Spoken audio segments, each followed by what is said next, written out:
Hello, everyone. When the Civil War started in April 1861, Washington Territory, which until 1863 included part of western Montana and all of present-day Idaho, was far removed from the battlefields of the war.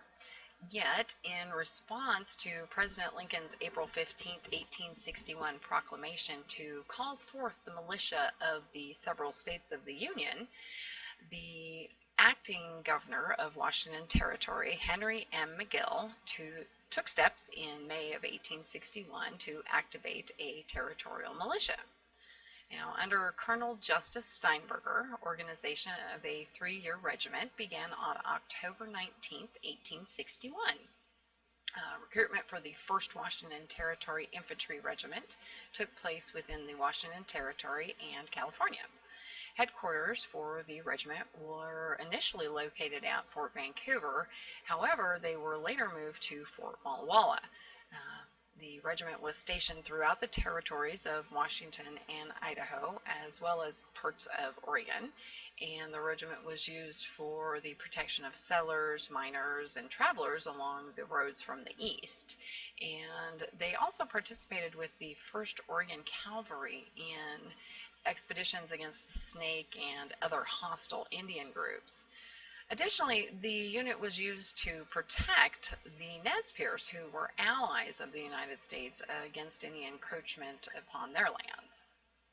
Now, once the 3-year term of service had expired for the earliest formed companies, the remaining 3 companies, E, H, and I, became the 1st Battalion in March of 1865. Company H was consolidated with Company E in July and was the last of the former Washington Regiment to muster out of service in December of 1865. Now, let me tell you a little bit about a few of the men from the 1st Washington Territory Regiment. One of the officers of the regiment was Lieutenant Peter Fox. Peter was born between 1828 and 1829 in Ireland.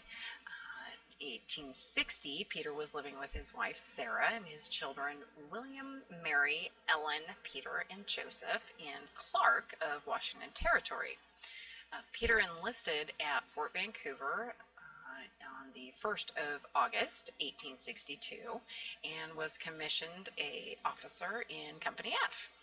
In 1870, Peter, who was a tailor, was living with his wife and children and still in Washington Territory. However, by 1880, Peter and the family had moved to Astoria, Oregon. Peter lived there for the rest of his life and died November 2nd, 1919 in Clatsop County, Oregon. He's buried in the Greenwood Cemetery in Astoria, Oregon. Another soldier from the regiment was Private DeWitt C. Albright. He was born December 8th, 1829 in Albany, New York, and D.C. Albright was a private in Company H. In 1860, he was living in Dallas, Waco County, Oregon, and after the war, D.C. moved to California. In 1882, he was living in Mammoth City, Mono County, California.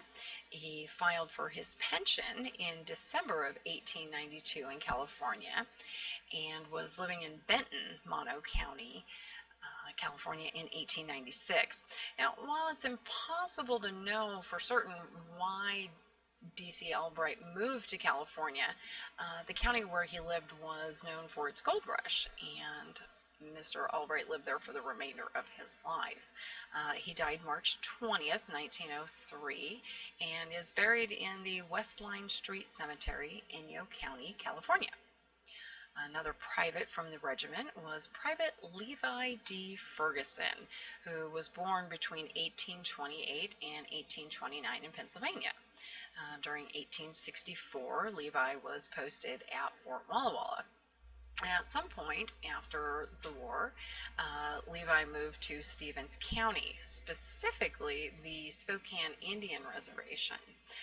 In 1885, L.D. Ferguson is listed in the census with his wife Victoria and his children Todd, Joseph, Julia, Catherine, and Isabella.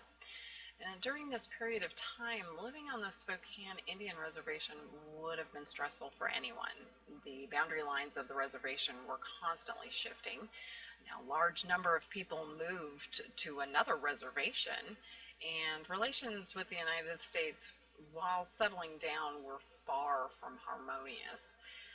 Additionally, Levi and Victoria were a biracial couple, and it is highly likely that, at least on occasion, they ran into people who were less than enthralled with this fact. By 1910, Levi is widowed and living in the household of John M. Kenzie.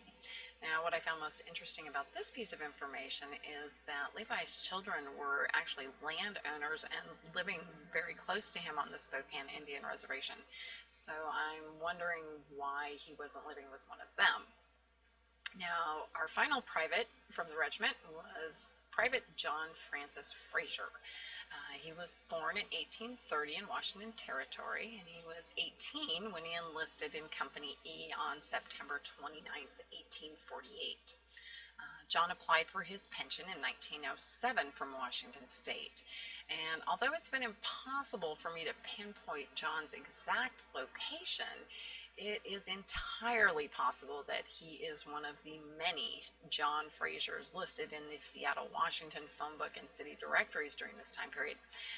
Seattle was a rapidly growing city, and it quickly overtook Walla Walla as the largest city in Washington State. And thank you for listening to me talk about my soldiers.